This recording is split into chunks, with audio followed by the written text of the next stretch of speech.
Hey, what up, guys? Welcome to another episode of the FootyNotes Podcast. I'm your host, Bonisile Ntlemeza. Please like, hype, subscribe to all the things that podcasters like to ask of followers, listeners, and whatnot. I'm glad I'm recording the day after, as usual.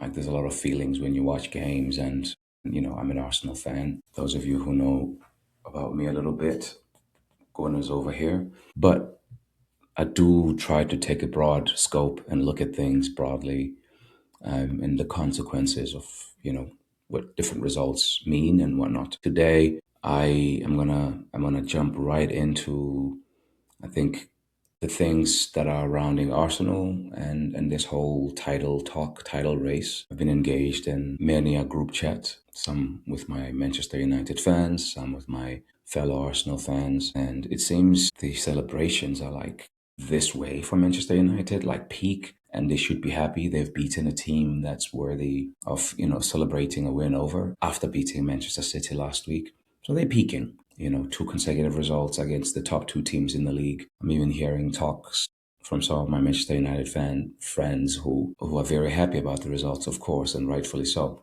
They think now United has a chance of winning the league because they think Arsenal now will continue to do what they did over the last 3 games or so, and that Manchester City are useless. The life of a football fan, right? It's a beautiful, beautiful existence. The rises and falls are quite steep, depending on sometimes within the same game, you have a steep ride, like Arsenal, scoring a 2-2 goal, thinking maybe they have the momentum to go and get a third goal, and then about a minute or two later, it's Manchester United who scores another stunning goal from Cunha. So I'm going to talk a little bit about the game, and then I'll talk a little bit about the title race and some of my thoughts around Mikel Arteta and some of my thoughts around Arsenal's struggles, because I watch Arsenal a lot. And then I'll make time at the end to look at some of the other results. West Ham had themselves a really nice result at home against Sunderland. And there were a few others who had themselves a good weekend. Villa back to winning ways, City back to winning ways after about 5 games without a winning result in the Premier League. But the order of results matters, I guess, because now it seems like Arsenal is the team, in a crisis after just losing their 3rd game this whole season in all competitions. Anyway, so speaking of the game, Manchester United started pretty much the same group they did against Man City. And, I think it was the right call because I like the balance between experience and youth in that team. You have a lot of your experience in the back positions, the back 4. Guaya next to Lisandro Martinez, the best centre-back pairing if you're going to play a back 4. And then you have Luke Shaw on the left, and then you have Dallo on the right? And then in front of them, you have a double pivot of Casemiro and Mainu. Mainu is younger, bit more legs. Casemiro can still have some legs after, if he runs once a week, which is the case for Man United right now. And then you have Ahmad, Bruno in the middle, Dogu on the left, with Mbeumo at the top of the front 4 positions. Manchester United did exactly the same thing that they did against Manchester City, let you have the ball and pounce on you, based on whatever triggers they had set up. And it looked like they were jumping on as soon as the ball went to Martin Odegaard, they were jumping on him, and they were jumping once the ball kind of came into central areas. And so they were happy for us to pass around between the centre backs and even sometimes to the fullbacks. But they really were aggressive in occupying and protecting the middle of the pitch. A good 4-4-2 block. So they did that well. What Arsenal didn't do was to find a way to either have a target up front where you can go long into the middle of that press, and then you have a lot of second ball chasers in your midfield players and your wingers. Because we're playing with Gabriel Jesus, and he was playing, solo against 2 centre backs. He's capable of playing when he falls deep, but like when he comes deep and then comes into a packed midfield, it gets a bit crowded there. And so Manchester United's plan was working really well, even though Arsenal had most of the ball in that first half. And Arsenal had a really good game, so to speak, before they scored the goal. And then they scored the goal and everything changed. But both teams, I think, at that point, were not very good on the ball. I think Arsenal had most of the ball, but I don't remember Lamon, whatever his name is, the keeper, having too much to do. And it's just one of those things with Arsenal at the moment where we have the ball in the places that are safest. If I'm an opponent playing against Arsenal, even though Saliba is a talent and he can pass the ball, if Saliba has the ball and Gabriel has the ball, and then Declan Rice even, he's one of the safer passes. Those are the three of the safer passes in the team. The ball is not at Saka's feet, and the ball is not at Odegaard's feet, who only made 14 passes in this game, completed 14 passes of 21. Surprisingly, didn't look up for it after not playing midweek. I thought rest would be good for him. It doesn't seem like it did help. I don't know if it's a psychological thing with this team, but they just seem to be struggling at the moment. So United had a good block, and they were very vertical in the way they played. And in those early exchanges, like, they did try to hit on the break, but the pass would either be loose and didn't go connect to a black shirt, and Arsenal players would run onto it. But after scoring to go 1-0 up, Arsenal never really looked secure. Even before they scored the first goal, United could have had at least two other opportunities besides the one they took from Zubimendi. Saliba also lets the ball run through, and then Bruno sneaks in right behind him. There's one or two other opportunities that United could have had from just like loose passing from Arsenal. And United were not even consistently pressing. They were just pressing in a timely fashion. They were very judicious in when they were going to apply the press, because Arsenal players have a tendency under Mikel Arteta's tutelage to really try to invite engagement from the defender. And that ploy, I think, needs to be a little bit changed at the moment, because I think teams know that you are going to take your time. And there's so many times where Arsenal passes are blocked, almost like shots get blocked. Passes and crosses were blocked so many times in this game because Arsenal players take too long on the ball to make it move. It's almost like they're all becoming into like an Odegaard, high usage, high touch player type vibe. And when you are playing this kind of setup every week, I'm sorry, like I feel little sympathy when then you don't find answers, or show the opponent a different look to you. And Arsenal continues at the moment to be a team that feels safe in possession, but the possession that you have is harmless, and it's actually, if anything, more harmful if you lose the ball, because the ball is on the last two players usually. And if so, one of them loses it, United or whoever their opponent is, they have an open run at your goal. So as much as I like us to play a high line, I don't think we're safest with the ball in the last two players that much. And I think we are asking too much of those back three, back four players in terms of David Raya, the two centre backs, and Zubimendi. They have the ball way too much. And I feel for Zubimendi, because he takes responsibility, in the build-up, and then he runs to be one of the highest people in the final third, and he helps us get through the phases, building from the back through the different blocks of the pitch and all the way to the top. So as much as, yes, he is to blame for the mistake that leads to the equalizer, I think it could have been Saliba, it could have been someone else, it could have been anyone in that Arsenal back five, back six positions. There was one time actually where Odegaard is taking the ball in a pocket, and he tries to turn, and then somebody just munches him and the ball bounces back, and it's a counter attack going the other way. And I remember Arteta looking really furious with it. So we were playing into traps, I think, and our passing was not crisp and sharp enough to be able to escape the trap.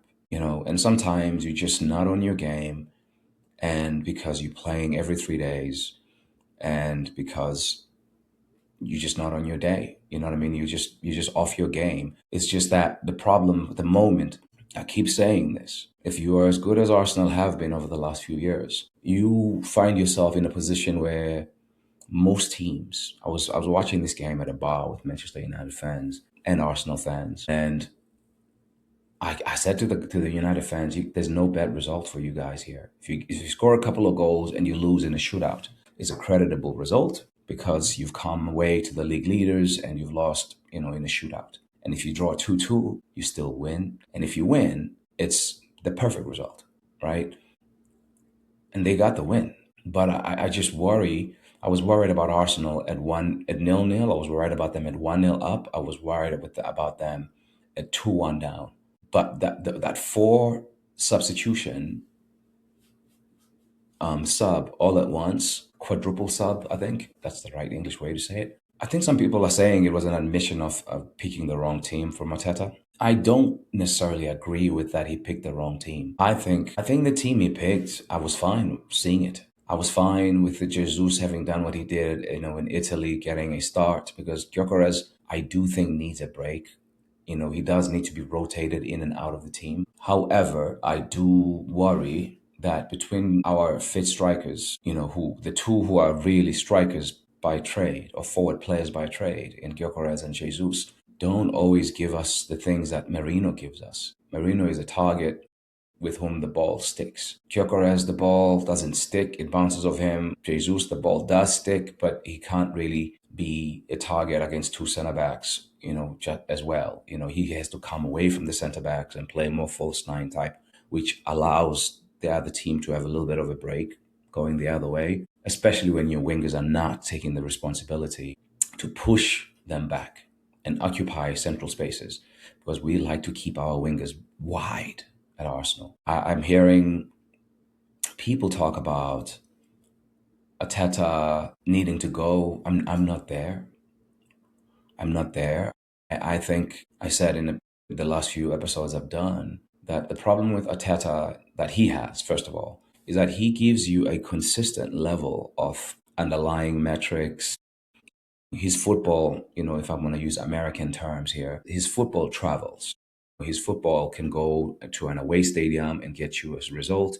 His football can be at home and get you a result. It's repeatable stuff, right? But I think because it's that repeatable, I think maybe we've gotten drunk on our own Kool-Aid, we being Arsenal. I think Arsenal have gotten drunk a little bit on their own Kool-Aid by trusting their tactical stuff a little bit too much. And I think because Arteta's approach to football, this is my opinion, okay, is so forensic and scientific almost, then is the nerd's perfect coach.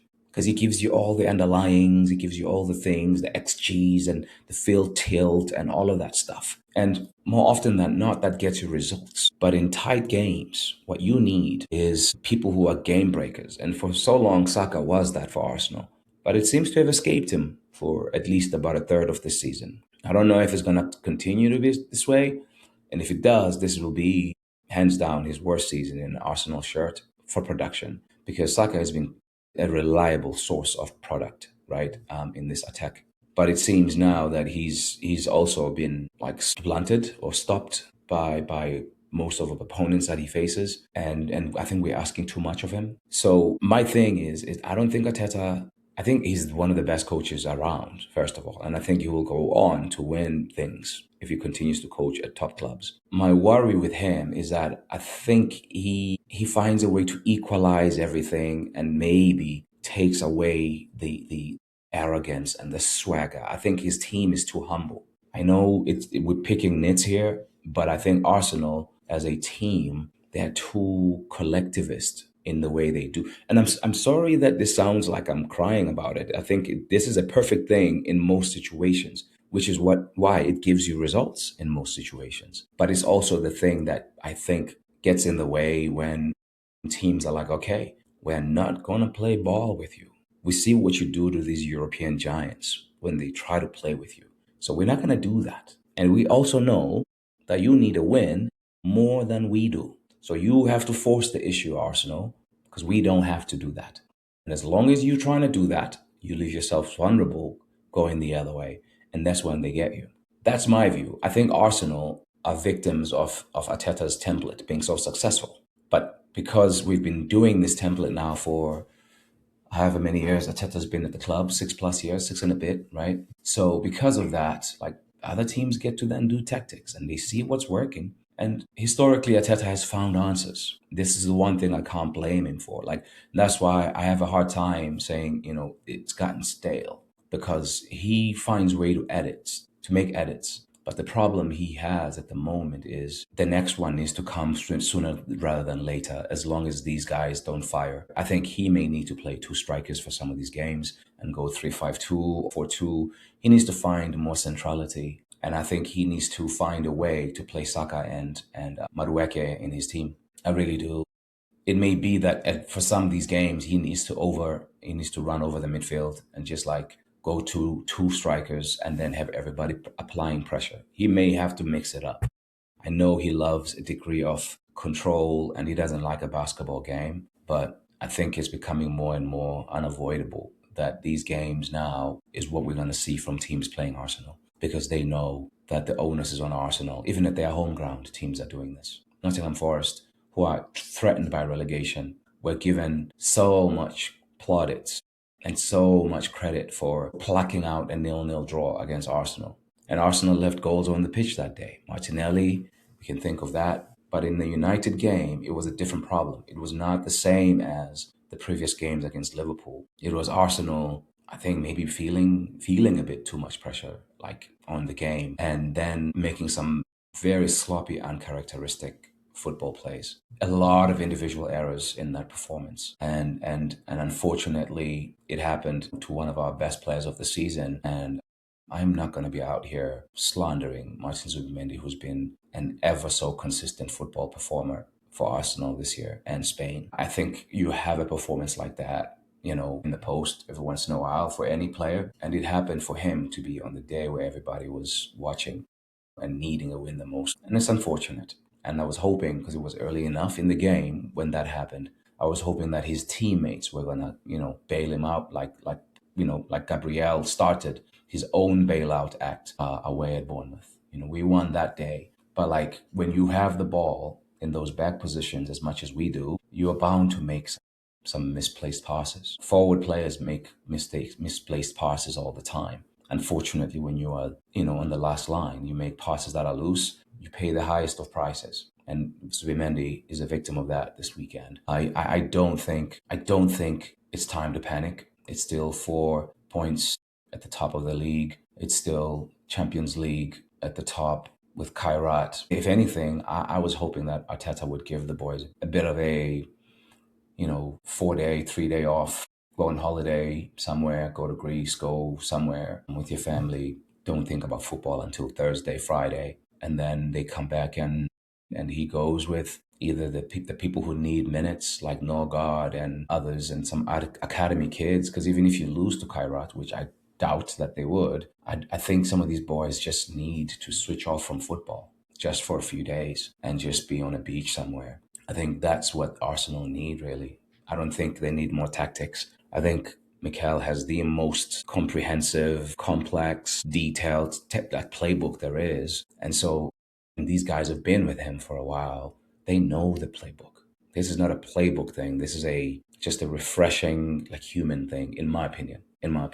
I think this is a thing that can be fixed by internal work by these players. I think if they find a way to get breaks, and I think this is the longest kind of break until sometime in February. I think there's another full week without football. But Arsenal has been going every 3 days since October, November, whenever the last international break was. They've been going. So even when they give players a day off, like Odegaard didn't even touch the field in Italy, but he traveled and he still didn't look the part against Manchester United. And I think we do have a midfield problem. We do have an overusage midfield problem. And I think Arteta has to find a way to keep these boys fresh. Maybe it's a week at a time. They don't all go on breaks. But I think he has to find a way of okay, you know what? This week, Martin, go to Spain, go home. You're not playing. And then the following week, it's Declan Rice. The following week is Odegaard. And Odegaard hasn't played a lot of football, by the way, but maybe he doesn't get a break. And he plays with the juniors against Kairat. Because him and Big Gabby and some of the guys who've been injured, maybe it's not a fatigue thing for them, but Saliba has been making some mistakes recently in his reads. You know what I mean? And Saliba has played well within the same games where he's made these reads that are mistaken. I remember the one time, I think it was against Chelsea, maybe, where he plays a back pass to Raya and Raya was coming for the ball. There's been a few moments that I'm to Kepa. I don't remember the keeper, actually. I don't remember the game.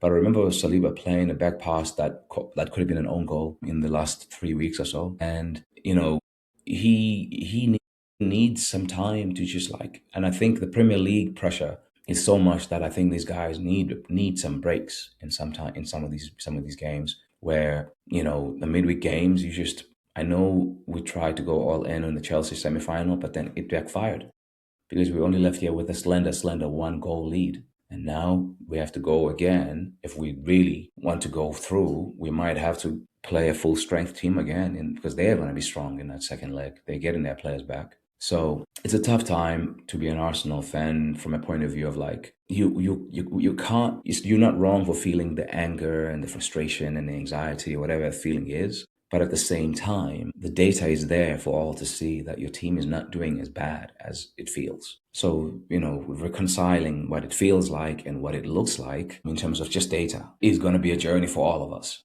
Sometimes people are going to lean too much into the data to rationalize everything. And sometimes people are going to lean a lot into emotion and disregard data. And I'm sure the medium is somewhere between looking at both and finding a space where you can process this. And I understand we all process football differently, but I have to find a way to not trip up over this at this moment. Like, we call players bottle jobs. I think we can't then as fans be bottling, 4 points clear at the summit with a lot of football to play in all 4 competitions. Of course, you're not going to win all 4. And of course, you're not going to win all football matches. And yes, now the draw against Nottingham Forest and the draw against Liverpool, now you're feeling it, right? Like you feel the inability to capitalize on those weekends when City didn't win and Aston Villa didn't win. And you basically just kept serve. And then you don't win, you actually lose a game. A third game the whole season, them two win and get 2 more points back on you. So at this point, I think the team will be fine. I just hope that there is a tactical answer to some of the things we're seeing, because you can't have all of your forward players in double-digit numbers of games without a goal. Everybody in the front line has gone too long of a stretch without a goal in the Premier League, and some of them in all competitions. Like that just can't continue. I think Gyökeres hasn't scored in like 10 or so Premier League games, and I think in the 1 goal he did score is a penalty against Everton or something like that. Like all of them have like bad numbers. Trossard is like 2 goals and assists in his last 11 or so games as well. Our top scorer in the Premier League is Trossard on 5 without any penalties. And then, of course, Gyökeres had some penalties in his goal-scoring tally, and he's also on 5. And then the next leading goal scorer for Arsenal is own goal, 4 goals. Bukayo Saka, 4 goals. Eberechi Eze, 4 goals. Declan Rice, 4 goals. So we're doing this collectivist thing in terms of how we're getting goals. And we're putting a lot of pressure on our defensive players to stop goals from coming in and then have to score them too. I think Merino might be on 4 goals too. So like it's a collectivist thing. We don't have a Haaland, but like we do set pieces. And one of the like nuggets I kind of picked up when I was listening to post-match reactions. I know Roy Keane is doing the rounds online about the whole pressure talk, and Vieira talking about mental strength of the team. Arsene Wenger was kind of like a very instructive listen too, because he talks a lot about like the difference in the way the two teams play, and that Carrick has found something there, and that United are playing, with a bit more, way more, like maybe way more, they're playing with a degree of freedom that Arsenal aren't. And I think that degree of freedom has to come from within. Players need to be allowed to, and they need to allow themselves to take initiative and problem solve on the pitch. The script is not always going to work. And I think at the moment there's an over-reliance on the script at Arsenal. Anyway, that's my Arsenal take. I'm trying to be as balanced as I can, but it's hard not to feel down after this one. It's United. If you're an Arsenal fan of my vintage, it's hard not to feel down about a Manchester United loss, whatever the ground is, even though we haven't lost to them in about 8 years at our place. But, it comes around at some point, right? You can't win them all. Spoke about West Ham winning 3-1 against Sunderland.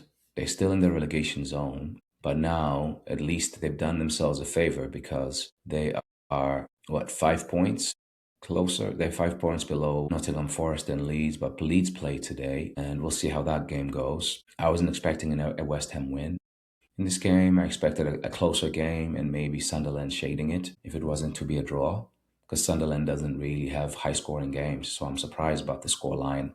And that West Ham scored 3 goals. And they've been recruiting, and fair play to them, they found a way. Tottenham went to Burnley and drew 2-2, and they were actually trailing in this game, and they had to equalize, I think, both times, actually. And no, actually, they scored first, and then they were 2-1 down, and then they equalized on the 90th minute, thanks to the captain, Romero, and the game ended 2-2.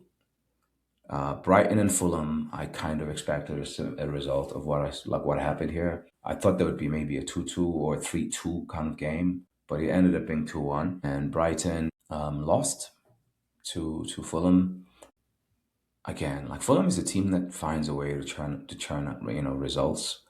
And I'm not mad at like Marco Silva's job there, and they were trailing for most of this game. I noticed that, like, Brighton scored in the first half, like before the 30-minute mark even, through Ayari, and then Fulham had to score two late goals in the 72nd minute and in the 92nd minute from Chukwueze and Harry Wilson, who has been having himself a season. And Marco Silva's man, take more points. Wolves, next game, 2-0 down away at Manchester City, they went. And Manchester City, I expected Manchester City to win by more goals in this game, but fair play to Wolves. And their defensive commitment is kind of starting to show now, but it might be too far for them to get to safety this season. Liverpool lost again at Bournemouth, 3-2. This game, Bournemouth was leading 2-0 at some point, and then Liverpool found a way back into it, and it was 2-2, and then Bournemouth made it 3-2 right at the death. Like right at the death. The Premier League is tough, man. I think a lot of people I keep saying like the league is crap this year, and that's why nobody's going to catch Arsenal. I think the league is good this year, and that's why everyone is losing points, including Arsenal. And yes, Arsenal is not losing matches, but they starting to draw again. Like, last year Arsenal struggled and they drew 14 games. And this year, they've drawn 5 games in the first 23 and lost 3. But I did see a stat before the beginning of this last round of matches that there were already 18 draws, which is 2 more than all of last year in this season's scorelines. 18 draws. So teams are not afraid to draw a game, and teams are being very smart in the way they box, especially in away games. And if you're Arsenal, you're getting the same treatment that you get at home, even in their away game. The home team will sit and hunker down, and their fans will actually celebrate that and be behind them and encourage them to get you on the counter attack. So it's a hard league, and then Nottingham Forest goes away and beats Brentford, who's been on fire. It's a very weird league. I predicted Chelsea to win at Crystal Palace, and it was a comfortable 3-1 win. Yes, there was a red card to Adam Wharton, but Chelsea was already like running away with the game at that point. I thought Newcastle would be able to get a result against Villa. They ended up losing 2-0. And then, I've already spoken a lot about 3-2 United win away to Arsenal. So the Premier League is a tough league, man. Like I don't think teams at the top can take for granted wins. Look at what happened to Liverpool again. Manchester United has a lot of talent in that team. And at the moment, counter-attack thing is working for them. At some point, it will stop working. And then we're going to start to see what Michael Carrick and his coaching staff have as a football template. I one of the few people I know who thinks Carrick is a good coach. I really believe that he is a good coach, and there's nothing to do with the head-to-head against Arteta. Like, it's nothing to do with that for me.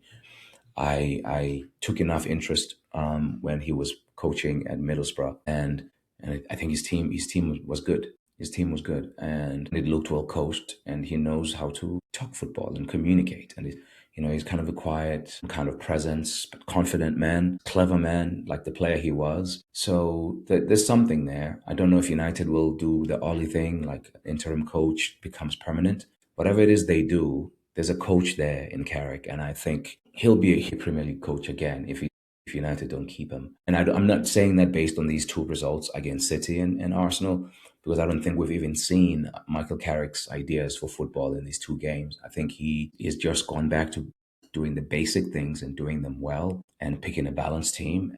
But that's also a sign of a good manager, in my opinion. Like, hey, what do I have? What ingredients do I have in the team? And how do I get the best out of this collective? And at the moment, from 2 games, I know it's just 2 games, he's been able to make that group more than the sum of its parts. They are very top heavy in United in terms of talent, but he set down some of their best talents in order to sacrifice offensive thrust for commitment using two-way players. Like I noticed what he was doing with Dogo. Dogo was giving Saka a game and Timber because Luke Shaw does need a bit of protection at this point in his career. And sometimes he was coming back all the way with Saka, and Luke Shaw was tucking in close to the centre backs. Kind of like I like that tweak. I do. And Ahmad is going to be a willing runner, another willing runner in Burmo. And then you have, the two old but very useful dudes in Bruno and Casemiro. They're the generals in the middle there, and they help. Now that they have people who can run around them and they don't have to play next to each other and be the 2-6s like it was under Amorim. I think Carrick has been smart in the way he's approached this situation, and fair play to him. And congratulations to Manchester United. I think it's not fun for me anymore to laugh at them, because the league is fun when big teams are playing with a degree of swagger. It's fun to laugh at them, don't get me wrong, but it's better like when some of these top teams who have big investments are playing football that you enjoy to watch. And long may it continue, and let's see where it ends up. But I'm not gonna lose my poop just yet over Arsenal and whatever. It's a tough spell. Hopefully we find answers. Only time will tell. And I'm gonna stop there, and I'll see you guys on the next one. Cheers.